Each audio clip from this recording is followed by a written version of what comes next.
It may seem like Apple is behind the competition a lot of the time. The company appeared to be slow to developments like widgets, bezel-less displays with camera notches and screens with high refresh rates.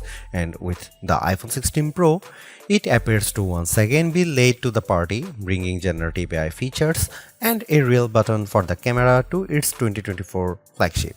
But if you will allow me to play therapist for a moment, I think it's not that Apple is slow, I think Apple is cautious, perhaps overly so.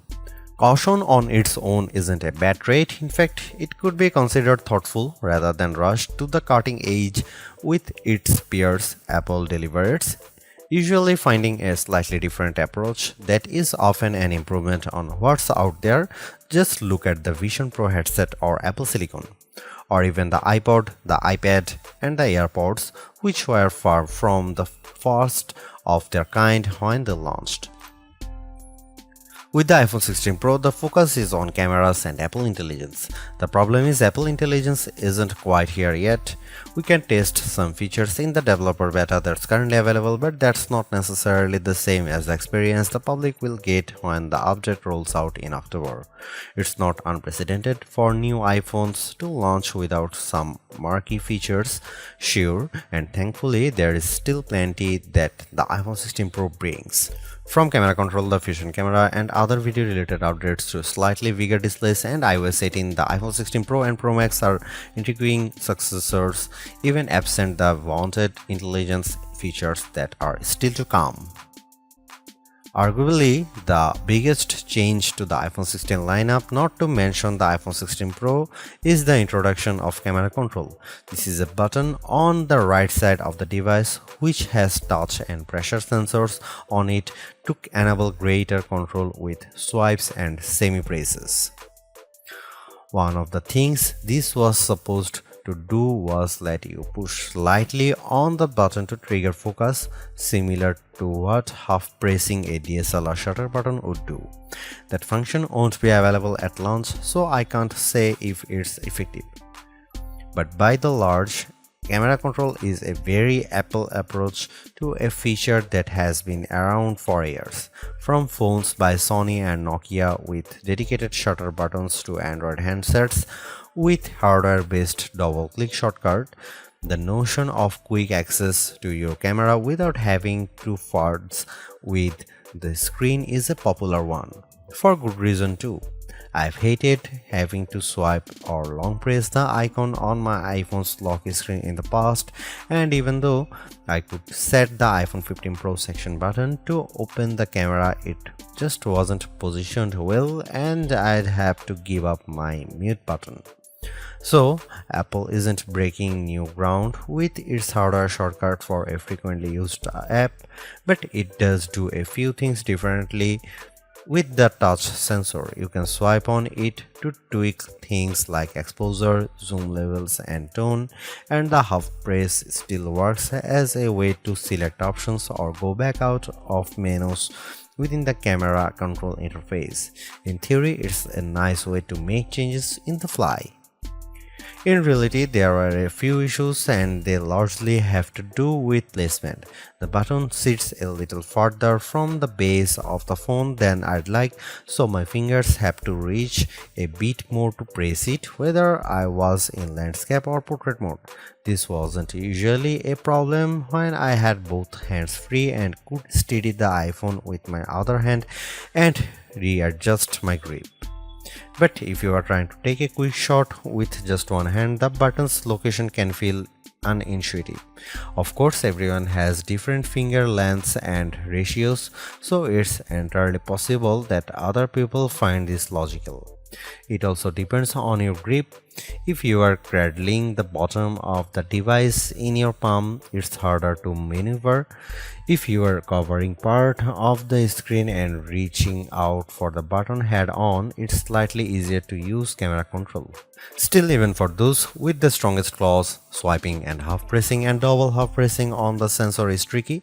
I was only ever really able to do that if I had my thumb holding up on the bottom edge and my middle ring and little fingers steadying the right end of the phone. Maybe this is a new camera grip I just need to relearn for this button. The awkward placement is a minor gripe compared to what I found most annoying, the button's touch sensor. Not only was it difficult to swipe through different settings when holding the device with one hand, it also reacts to accidental touches and swipes. Sometimes the phone would slide down my palm and change the exposure or zoom level, completely ruining the vibe. I should point out that you can go into accessibility settings to either tweak or swipe sensitivity or turn it off altogether if it really bothers you. Honestly, if you are planning on making adjustments with camera control, it's best to have time, patience, and both hands free. In those situations, I had a lot of fun editing settings and watching them by reflected in the viewfinder in real time. I also liked zooming in and out of subjects, decomposing a shot, and tweaking exposure till I liked what I saw before then pushing down to snap the picture. I especially loved this while recording video since it makes slowly zooming in or out of a subject smoother than using the on-screen slider. Even if you are not a glutton for buttons, there are still some camera updates that might intrigue you. This year's flagships sport what Apple calls a 48 megapixel fusion camera, which has a faster quad pixel sensor. This enables what the company describes as zero shutter lag, which is wording it has used repeatedly over the years. In this case, it's referring to how quickly the camera will capture a shot after you press the shutter button. I will admit I was initially confused by this update in part because it requires relearning some behaviors I had adopted to mitigate the shortfalls of older cameras. Basically, the iPhone 16 Pro's cameras are now so fast that when I asked someone to throw something so I could capture it in motion to see how still the images were, my shots ended up being of the person holding the object. Our video producer and I were very confused, and it wasn't until the zero shutter lag concept was explained clearer to me that I got it. I had become used to pressing the shutter early since cameras, in my experience, would be fractions of a second slow. Apple has become so fast that it actually captured the literal moment I tapped the button instead of the split second after when the object was in mid-air. Depending on your mood, the new photographic styles can be fun or serious. Apple's tweaked the built-in camera filters to not only offer more options but give you greater control. Due to how the company has refined its processing each year, there is also an improved depth map captured when it detects a face in the scene. This, combined with a greater focus on color science around skin tone, has led to what might be my favorite new iPhone 16 feature. Whether I shot them in portrait mode or not, photos of people what I took using the iPhone 16 Pro were a dream to edit. Simply switching between the standard, natural, luminous, quiet, or ethereal styles already resulted in improvements to be colors and shadows, but I could also tap on each thumbnail to across the new editing touchpad and drag a dot around. This let me more precisely tweak the hues and contrast levels, and an additional slider below let me adjust how warm the image was.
It's been about 2 months since the public beta for iOS 18 was released, and it was nice to get a taste of upcoming features like the new customizable home pages, expanded tap-back reactions, and the redesigned Photos app.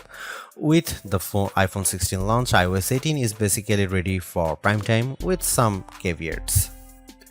This year, more than ever, it's hard to figure out what's coming to your iPhone and what isn't. With the release of Apple Intelligence slated for October, features like writing tools, cleanup for photos, and the redesigned Siri won't be ready till next month, and even then, your non-Pro iPhone 15 won't be compatible. Plus, some features that were teased at WWDC like Genmoji still haven't been added to the iOS 18.1 developer beta, which is where most Apple Intelligence features have been arriving as a preview for app makers. Within the iPhone 16 lineup too, there are things coming only to the Pro models like multi-layer recording in voice memos. It's confusing and can make choosing your iPhone a trickier decision, but for this review at least, the iPhone 16 Pro and Pro Max are getting everything. I cannot wait to try out multi-track recording in voice memos, and I hope Apple sees this yearning as a sign that it should bring this to more devices. It was nice to get time with iOS 18 even in the absence of Apple Intelligence. Honestly, I'm not even sure I'd like those features that much. In a similar way, Gemini AI was nice on Pixel 9 Pro series but didn't feel like must-haves. Some of the new iOS 18 touches I noticed immediately are the refreshed control center, which took some getting used to as I had to relearn how to swipe back to the home page since there are more pages to scroll through now.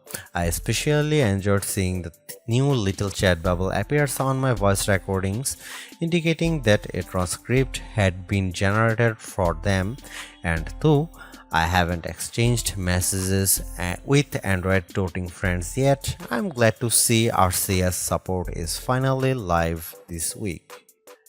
Though I was excited for the new custom routes tool in Maps, I struggle to actually create them. You can set your start and end points and have the app close the loop for you, or just tap landmarks or points on the map to get the route to basically connect the dots. Unfortunately, no matter how many times I tried to get the route to cut through a building where I knew a pedestrian walkway existed, Maps reinstated me at every turn, forcing the route to go through more established paths instead. It's not unreasonable, but certainly not the open world route creation feature I was envisioning. The best thing about iOS 18 and also some new features in the iPhone 16 lineup is the customizability. I do appreciate that if you don't like something, you can usually turn it off. With the new ability to place apps outside of a rigid grid, you can now lay your home screen out just the way you like. The redesigned Photos app lets you create and pin collections so you can more easily find the pictures most important to you. And again, I'm glad Apple is giving people the option to turn off camera control altogether or adjust its sensitivity. The iPhone 16 Pro and Pro Max are powered by Apple's A18 Pro chip, which are built on second generation 3nm technology and a new architecture with smaller, faster transistors. All this is meant to deliver unprecedented efficiency according to Apple's press release. Some small software glitches aside, I have never run into slowdown on the iPhone 16 Pro, but I was certainly surprised by the smaller handset's battery life. In general, the iPhone 16 Pro would barely last a full day, which is reminiscent of the iPhone 15 Pro too. It's worth noting that before this review, I was primarily using an iPhone 15 Pro Max as my daily driver, which usually gets through a day and a half with no problem, so the drop in endurance is even more pronounced for me. Most days, I'd pick up the iPhone 16 Pro at about 9 a.m. and would get to about 9 p.m. before getting low battery alerts. If I started the day a bit later, closer to 11 a.m., for instance, I got to 1 a.m. before the iPhone 16 Pro ran completely dry. On Sunday, I unplugged the iPhone at about 9:30 a.m. and was shocked on the train home to get a warning that remaining power was at just 20%. It was only 6:50 p.m. and the night had barely just started. You'll significantly better battery life on the iPhone 16 Pro Max, which delivers the same almost 2-day runtime as its predecessor. And sure, a phone with a smaller battery not lasting as long makes mathematical sense, but considering the Pixel 9 Pro is a comparably sized handset and manages to last about 2 days, there's no excuse for the iPhone 16 Pro to conk out before the night is up. One of the best things about the iPhone 16 Pro lineup is that unlike last year, there isn't much of a trade-off in cameras if you opt for the smaller device. The iPhone 15 Pro Max had a 5x telephoto zoom camera, and while the iPhone 15 Pro only went up to 3x. As a budding photographer of skittish wild animals, I opted for the Max, especially since it was much lighter than its predecessors thanks to the titanium build. With the iPhone 16 Pro having essentially the same camera system as the Pro Max, I thought it was time for me to go back to a size that was much easier on my hands. Alas, with the disappointing battery performance, I might just have to stick with the Max, and you might too.